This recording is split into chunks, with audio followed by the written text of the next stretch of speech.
The most interesting one once was a girl that, and then this was in the 80s. So it was like $25,000, which would have been a lot of money in the 80s. Yeah. And so, and she was already over that balance in 3 months. And so way before cell phones. So we had to send her a letter. She never contacted us. We finally just turned the card off.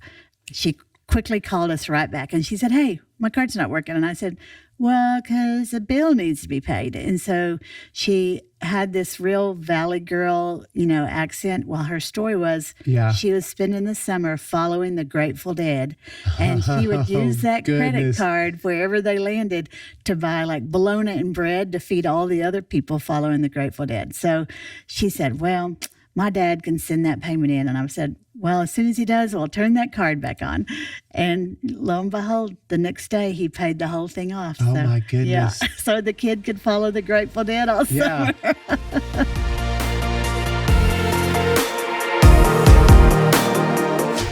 Good afternoon. My name is Derek Hines, and with me I have Leanne Brooks, and we are both partners here at Gaddis Premier Wealth Advisors. We hope you enjoy our podcast. All right, Leanne. Well, here we are. Yay.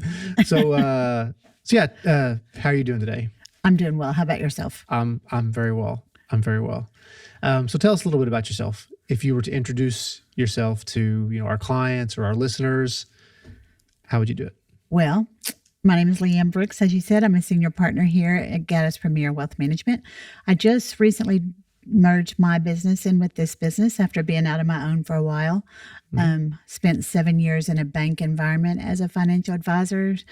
Started at Edward Jones, so I've kind of seen this business at several different venues, which is interesting. But and I really love what I do. Yeah. So how would you say the merger has gone so far? Well, really, it's a bunch of paperwork, but other than that, it's really been pretty good. So my clients have been great about it. Yeah. How has it been? Has it been a challenge to get all the paperwork signed, or has it been fairly easy? It's a challenge just because it's so much paperwork. So, and we're very heavily regulated, as you well know. So really only a government organization could create paperwork like we have to have signed. That's right. That's right. And we will have, don't forget to watch the last slide. We'll make sure and have all the disclaimers. Yes, absolutely. To correct everything that we have said that is incorrect. Well, awesome. Well, so give us a quick description of your role in the company. So you said you're a partner, senior wealth advisor. You manage the Durant office. So, what does your day-to-day look like? Well, my day-to-day mostly is meeting with clients. So I have more of an insurance background as well. So I anticipate being used here in the Durant office to meet with clients that maybe have some sort of annuity or long-term care needs with the other advisors. So, but still, working on my clients' retirement plans for the most part, making sure that, we have a good plan in place for their retirement needs. Yeah. Well, so you mentioned you have an insurance background. I'm sure we'll go into more depth on that later. But there's a lot of things. We asked you questions before the podcast to kind of get your brain turning. And there's a lot of things on your background that I found very intriguing that I didn't know. So you went to college in Lawton. I did. And you played on their tennis team. Yes. So do you still play tennis, or? Not very often. Sometimes, just for fun, not competitively. But I will say that have you ever been to Lawton? Yes, I have. And the wind always blows there. So if you can play tennis in Lawton, you can play tennis anywhere. You can play tennis anywhere. Yeah. So when did you start playing tennis? Oh, as a small child. So probably 4 or 5. Yeah, so. Here in Durant? Yep. Clarence Dyer was the coach at the college at the time, so some people may recognize that name. And so my dad was a college professor, so we just were lucky that he was our coach. So, and we lived right by the tennis courts here in town, so I think it was easy for my mother to just, send you to the tennis courts down there. Was it Carl Albert? Or no, where? The Rocket Park. We lived right across the street. So so we just played a lot of tennis. So we played in the Missouri Valley tournament circle growing up, Yeah, that's fun. Yeah. That's fun. Yeah, tennis. My hometown, I don't even think we started to have tennis like my senior year of high school. And I don't know if they tennis anymore. Well, Southeastern's always had a good tennis program, and they do now too. So Yeah. we're lucky in that aspect. Yeah. That's interesting. That's intriguing. Now I need to take up pickleball because I think that's, Goodness. becoming the thing. It is becoming the thing. Yeah. Pickleball is definitely becoming the thing. So right out of college, you went to work in Germany. Right. So how did you come in contact with the company or, go to Germany? So I had the bad sense to get a finance degree in Oklahoma as all the banks were failing, back Penn Square and all that kind of stuff. So I had to kind of do something else. So my dad was in the military, and just my brother was a career Army officer. So I knew that American Express had the contracts overseas for the banks on our military posts. Yeah. So I just applied with them and got a job, and I was their trainer. So I just covered all the military American Express banks, in Germany. It was fun. Okay. Yeah. So you weren't working with German individuals or German nationals. You were working on a military base. So most of the people I worked with were German nationals, but our clients were Army, service people. So yeah. That's a pretty unique experience. It was I guess it was right at the beginning too of ATMs. So most of our branches had an ATM affiliated, but it didn't connect to anything. So everybody could take $300 out a weekend. So that made for some pretty interesting Mondays. So yeah. And I'm sure they took out their $300. Yeah, that's right. Yeah. So did you learn to speak German while you were over there? I could do conversational German, and I rented from a German national, but I lived in Göppingen, which is like southern Bavaria. So they had a very fast version of German that they spoke. So I did pretty good to read German, and I could sort of converse, but if they really got going, I was lost. But, as long as you tried to speak German with them, though, they would come back in English. They almost all know English. Yeah, they would know that you didn't know German. Yeah. Yeah. So my mom's family is German, and they moved. They're not very far removed from Germany. And my great grandmother, her first language was still German. And when she got mad, like you got the German, That's interesting. And she would, who knows what she was saying, but she was saying it really fast, and it was not in English. She started yelling at you in German. You knew you were in trouble and then. You knew you were in trouble. Oh, that's funny. So after Germany, so you came back, you moved to Tulsa. And you worked in credit card collections. I did. So tell us about that. So anybody that knows me probably knows that I would have not been very effective in credit card collections. So luckily I did the cards that were above their credit limit like real fast into it. So so most of the people I talked to, hadn't had the card more than a few months and were already, over the credit limit and hadn't paid their bill. So I talked to some very interesting people, but the most interesting one once was a girl and then this was in the 80s. So it was like $25,000, which would have been a lot of money in the 80s. Yeah. And she was already over that balance in 3 months. And so way before cell phones. So we had to send her a letter. She never contacted us. We finally just turned the card off. She quickly called us right back and she said, "Hey, my card's not working." And I said, "Well, because a bill needs to be paid." And so she had this real Valley girl, accent. Well, her story was she was spending the summer following the Grateful Dead, and she would use that credit card wherever they landed to buy like bologna and bread to feed all the other people following the Grateful Dead. So she said, "Well, my dad can send that payment in." And I said, "Well, as soon as he does, we'll turn that card back on." And lo and behold, the next day he paid the whole thing off. Oh, my goodness. Yeah. So the kid could follow the Grateful Dead all summer. So, I heard some really interesting stories. Yeah, I bet. So what was the best excuse that you heard or that you can remember for not paying? Oh gosh. It was usually some sad story, but, and I was usually pretty sympathetic to sad stories. Yeah. So I don't know if I can remember a best excuse. It got to be the same thing over and over though. Sure. Yeah, I'm sure they have all kinds of excuses. So then you transitioned into healthcare administration. So you moved to Southern California, got married. So Yeah. what's the order? I may have got the order wrong there. Yeah. Got married in Tulsa. Well, we got married here in Oklahoma. Then my husband was already working in California. So I was like, I don't know about California. So I said 5 years maybe, but we wound up being there 15. So, Yeah. And we did enjoy California. It just was really crowded and really expensive. So, Oh yeah, I can imagine. So how'd you and your husband meet? we've known each other since high school. So we've known each other a long time. We just kind of reconnected back in Tulsa. So Yeah. through a mutual friend of ours. So, So what took him to Tulsa? he just came to Tulsa to see me. He wasn't living in Tulsa at the time. You took him to Tulsa. Yeah. Yeah. Nice. And tell us about your family. My immediate family yep. my family now. My Family now. So like kids. Yep. Husband is Alan, and then I have a daughter who's married and is a pediatrician in Shawnee. Okay. And she has 2 children, which are, kind of the light of my life. Mm-hmm. And then I have a son, Alex, who lives here in town and is a sales manager for the Stuyvesant Chevrolet. Okay. Nice. And I'm still hoping that he will get married and have grandchildren. Yeah. So, Alex, if you're watching this. Well, we'll make sure he gets a link to this. Okay, good. Yeah. So, and how old are they? Alicia is 32 and Alex is 28. Okay. And were they born in California?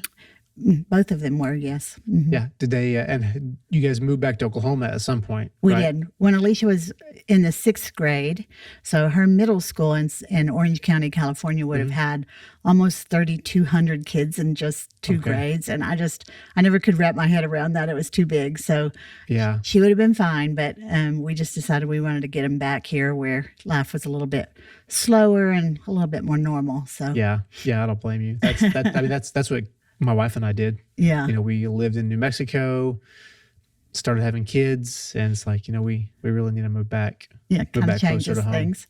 Yeah. We had a lot of lovely friends, and we were, had a great church in California. We hated to leave all that, but it was a good move for both of them. So even if they didn't really think so at the time. Yeah. Yeah, I'm sure they appreciate it now. Yeah. Maybe not. Who knows? And I think Alex has always loved it here because he's he likes to hunt and fish and all that kind of stuff. So, but Alicia, she kind of missed this, urban lifestyle. Yeah, so. Pace of the big city. Yeah. Yeah.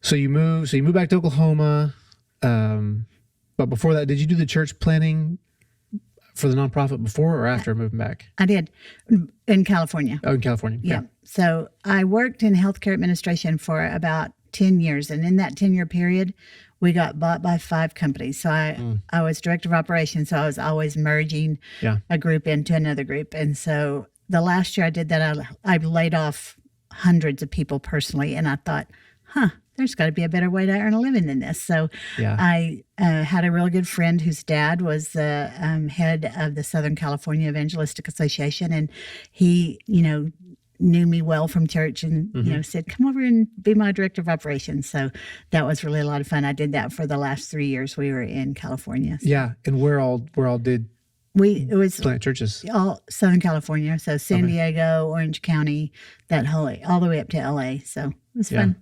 And all those years, we only had one church that didn't make it. Yeah. Yeah. So. Yeah. Awesome. So you've been back in Durant for about 20 years now. You started working at Southeastern?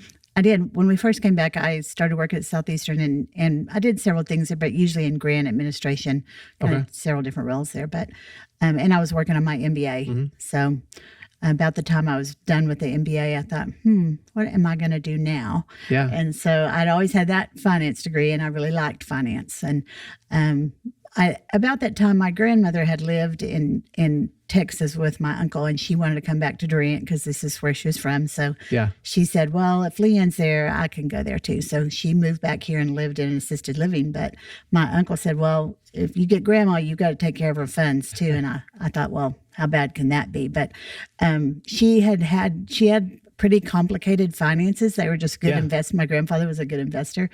And so as I was getting her stuff worked out, I thought, I like this. I enjoy this. Yeah. And so, and I like the outcome, of doing that for her. So that kind of led me down, to the path that I'm on now. So yeah. Well, and you said while you were at Southeastern, you got an MBA. What'd you get your MBA in? master's of business administration, but with a specialty towards finance. Okay. So, Yeah. All right.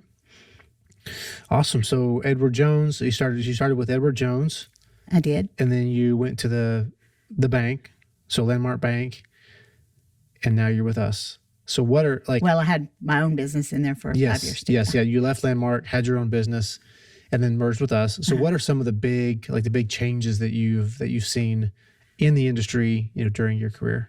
It all comes down to technology, I think. That this is a fairly simple business, but it now requires a lot of technology to do it well, I think. And so, and that's ever evolving. And so I think that's what I realized out on my own. It was hard to be efficient and have the appropriate level of technology. So I'm happy to be affiliated with Gaddis Premier, where, as a group, we have a little bit more purchasing power, and I think our tech stack can be a little bit better. So yeah, we have put a lot of time and effort into our tech stack. Yeah, more than probably any of us. I really appreciate you saying that. Yeah, definitely more than any of us would want to. So one of the things we talk about on the podcast is faith. So how would you say your faith has, impacted how you conduct business? Well, a lot of people worry about their money, right? Because you wouldn't want to have anybody managing your money if you didn't have a lot of trust in them. And I take that to heart. And so, I've been blessed to grow up in a Christian family. So my whole life, it's never been anything I didn't know, which is a blessing, I think. So I just have a real firm foundation there. Yeah.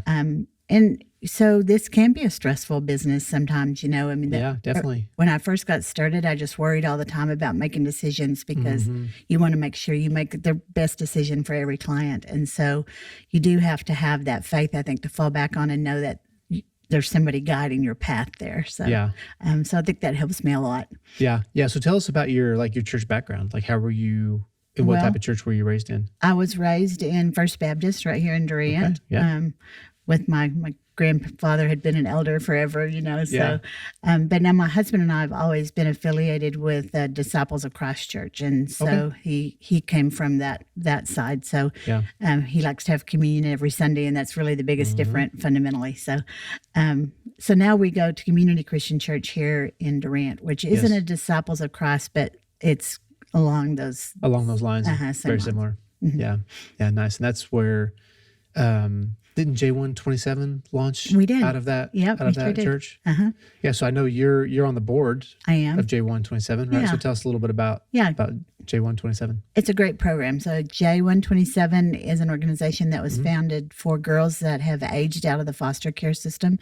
And so we provide a home, and we provide just a lot of education, a whole, learning environment, a good safe place for them. So, so that they can kind of get some skills they've never probably had the opportunity to obtain. So that's the whole purpose. They usually stay anywhere from a year to, up to 3 years with us as they're going through either VOTEC, or maybe some of them are still finishing high school, whatever their needs are. So, so tell me about aging out of the foster care system. So what does that mean? When and if you grow up in the foster care system, when you turn 18, that's it. You're out. No more funds for you. So if you were never adopted, by anyone, then a lot of times that's, just you're out on the street. And so think about that where you were when you were 18.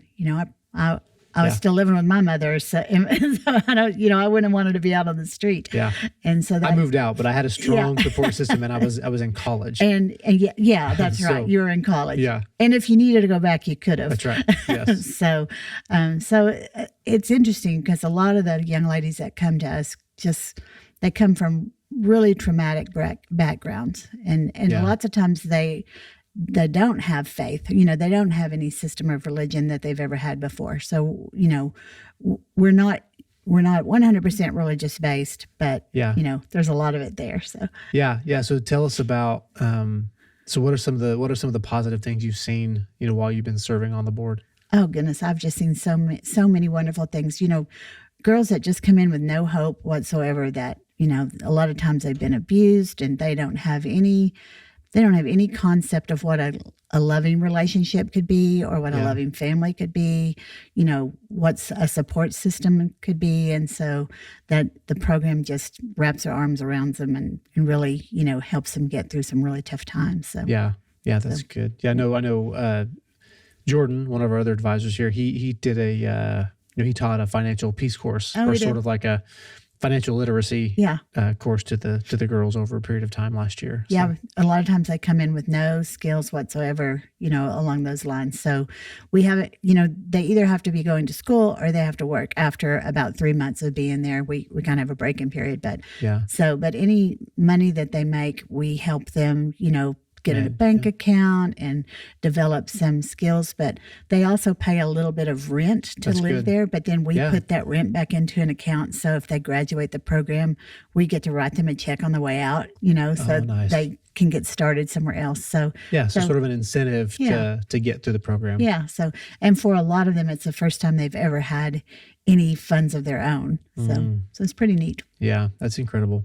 How long are they usually there, or how long is the program? Well, it just depends sometimes they don't come to us until they're, 20, 21, and then they don't stay as long. But a lot of times they come to us at 18 and they can stay until they've, gone all the way through the program, which the program can be a 24-month period. So it's tailored for every young lady. So yeah, that's awesome. That's awesome. Would you say, so, we do our best to operate our business in a godly manner. Would you say that that's difficult to do? Why or why not? I don't see that as difficult to do. I just try to always, I use the golden rule as one of my founding, decision-making tools. But I guess it might be difficult for some people, but I don't think I find that difficult. Yeah, so good. And we asked you some of your core values or core beliefs that you live your life by. You answered honesty, integrity, but also probably the one that I found the most just intriguing is kindness. I really think that's a wonderful core value to have. It's just to be kind. So can you tell us some of the things that you do in your life? Like why'd you settle on those three core values? Well, don't you run into somebody every day that you think, gosh, that person's kind of mean, and I think that is just because they haven't had any. Yeah, I hope it's not me. Yeah. No, but I think sometimes kindness needs to be reflected back off of you, I agree. And so I try my best. And of course, I do lose my mind sometimes in the Walmart self-checkout line, but I try my best to always have a kind spirit because you never know where that person came from today. Yeah, it's so good. I know on our first podcast, I answered these questions as well, and some of them were a little different. But there's a book called, what's it called? It's like the boy, the mole, the horse, and the fox, or something along those lines. But have I ever told you about this book? Mm-hmm. But so it's basically this boy is having a conversation with these animals, and it's almost like a Christopher Robin's Winnie the Pooh type story. And so he's going through this journey, and he's meeting these animals, and then they're coming with him, and he's having a conversation with the boy. The mole is having a conversation with the boy, and the mole says, well, what do you want to be when you grow up? And the boy says, kind. Oh, that's sweet, isn't it? And it's written in more of a poetic term. It's kind, says the boy. But yeah, I think that's so good. We get so busy and so rushed and hurried in our day-to-day life that we forget to be kind. Right. Yeah, I really try to focus on that because, like you said, it's easy to get yourself all frustrated over something that really wasn't worth being frustrated over. So. Yeah, especially at Walmart. Yeah, exactly. Especially at Walmart. So your next 5 years, next 5, 10 years. So when you sitting in your seat today, looking off into the future, what are your goals for the next 5 or 10 years? I will never change firms again because the paperwork is too hard. I like to hear that. I'll be right here, Derek. Yeah, good. No, I am real happy to be part of a group again. So I just, I do want to spend a little bit more time with the causes that are important to me, like J127. Yes. Yep. I'm a big Rotarian, so I like Yes. to do things there. And I like to be involved at my church. So, this gives me a little bit more time to do those things too. And Yeah. I'm a grandma, so Yeah. You have to, that's the important stuff. that's right. So so on being a grandma, like what's your most favorite thing to do with your grandchildren? Well, I just like to be around them anyway because they're funny, So I like it. I'm lucky because my daughter will frequently trust me to have them for my, with just my husband and I for the weekend. Yeah. And then you really get to see their little personalities a little bit more than, Goodness. So we enjoy that. It's exhausting, but we enjoy that. So yeah, we have 3 children with big personalities. yes. Yeah, they really are funny. Like what's one of the funniest things they've done? Oh, Or said, done or said, or there, so she's 6, almost 7. She'll be 7 next month. And she is very dramatic. So, it's always something with Isabel. So, she's very intelligent. She's a lot like her mama. She's very smart, but very dramatic. So we just always get a kick out of her. But her brother is going to be her opposite, I think. I think he's smart enough, but and how old is he? He's 2. So, 2? Oh, goodness. And he's so busy. So it's just fun to watch the 2 of them interact with each other, because their little personalities are so different. So, Yeah. I'm sure she'll have him figured out if she doesn't already. He loves her. He loves her more than life itself. I'll tell you that. But, she's already kind of seeing where a little brother can be pesky sometimes. Yes. So. Yes, they can. Yeah, my oldest daughter, she has one of those as well. Yes. Yeah. So we asked you about like books you would recommend to any of our listeners.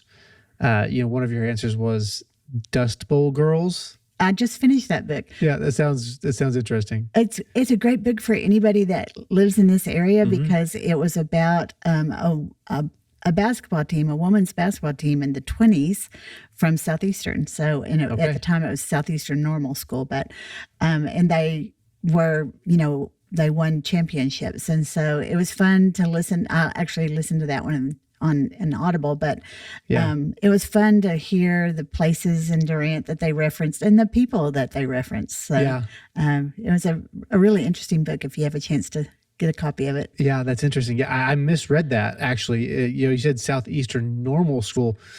I thought it said Southeastern Norman School. Oh. And so I was really confused on, well, how is that? That was, I think, the first name of now. Southeastern was Southeastern Normal School, and it was a teacher's college, and I guess that was the name for teachers' colleges. So yeah. I think I've told you, both of my wife's parents went to Southeastern, and they were both teachers. And my grandfather would have been in school shortly after that book was written, and he would always tell you that the only reason he even got to go to college was because he played basketball for Bloomer Sullivan, who the gym is named after, and so so he was always a big believer in sports because it got him through college. So, and he was a professor at Southeastern for most of his career. So okay, yeah, interesting. So if you were to tell your future self, 10 years from now, looking back on this, what's something you would like to tell your future self? Well, I would guess I would tell myself to, not take everything too seriously. Just give myself a little bit more grace, probably. Yeah. And just let my hair go gray. I would agree with that. Not really. I'll never will. Yeah. Always be blonde. Yes, that's right. Yeah. One of the things I knew we were going to get to this point, and I was going to forget to mention it, but you have a hobby. I do. That you are really into. I do have a hobby. So tell us about your hobby. I am a quilter. So that's what I do in my spare time is I make quilts. Yeah. I think you kind of even underplaying it. Like, so you've been on trips. Oh yeah. For the whole intention. Quilt retreats. I've got a quilt cruise scheduled for later next year. So I take it pretty serious. So. Yeah. So how'd you get into quilting? Well, when my daughter was pregnant with my first grandchild, I thought, I want to make this baby a quilt.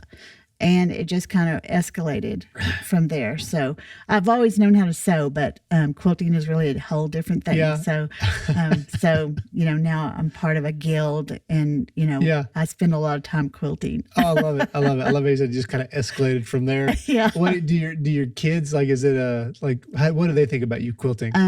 I'm pretty sure they both think I'm pretty crazy for the quilting that I do. But I know that they're concerned about when I die, they're going to have to clean out all that fabric. So, Yeah. Well, I think it's awesome. My daughter really loves to kind of crochet and knit and sew. Recently, I've hired her to replace some of the buttons nice. on my shirts. Good life skills there. That's right. That's right. That's right. We're, I think she may put herself out for sewing sometime There soon. you go. It's a lost skill. So few people know how to do that anymore. So it is. Yeah, she really enjoys it. You just have her come over and spend a weekend with me. I'll get her down that quilting rabbit hole. Yeah. Well, my grandmother was a big quilter, and then my great grandmother. It really is a lost, kind of a lost art. My grandmother was a quilter too, but that was hand quilting. Yeah. I often think how much easier it is now with the machines we have today. You have big arms and yeah, absolutely. Yeah, that's fun. Okay, so let's see. One takeaway, if you want our listeners to remember one thing about this podcast, what would it be? Derek, that is one hard. thing. One thing. Drum roll. Well, just that I love what I do. I like my clients. Luckily, over all the years I've been doing this, most of my clients are friends now, and so I take that to heart, and that's the way I like it. I like them to all feel comfortable to come into my office and talk about anything. And so I think that makes me a little bit more valued member to their financial team, I guess, because they can talk to me about anything. Yeah. And that is a relationship I like to have. So yeah. Well, good. Well, I know from the short time you've been here, we didn't have any relationship before you started. I just kind of knew you peripherally through Dave, one of our other partners.